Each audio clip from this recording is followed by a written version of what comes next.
I had a guy one time, this was when I was church planting.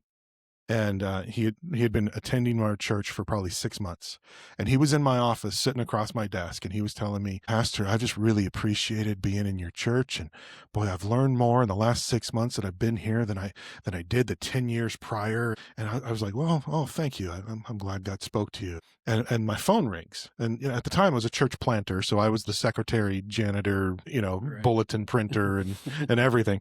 And so I had, excuse me a minute, and I had to go answer the phone. While I was on the phone, I was talking, he was still sitting across from me, and I see him start looking around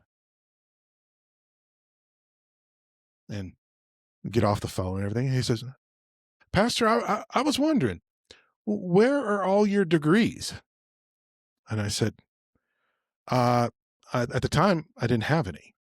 I said, "Well, I don't have any. I'm currently taking classes at Liberty University. I'm trying to get my bachelor's and everything." And he looks at me, he says, "You don't even have a bachelor's degree?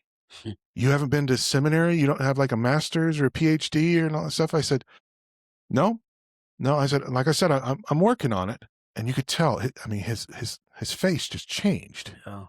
And he looks down at the floor and he says, "I don't know how I can attend a church where the pastor's not at least as educated as I am." Oh my.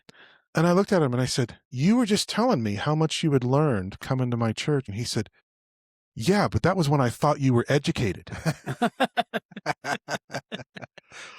But because I didn't have the paper on the wall, Yeah. he could no longer, and they left the church. Him and his wife left the church because in his mind, if I didn't have an MDiv or a PhD or something, that there could be nothing he could learn from me.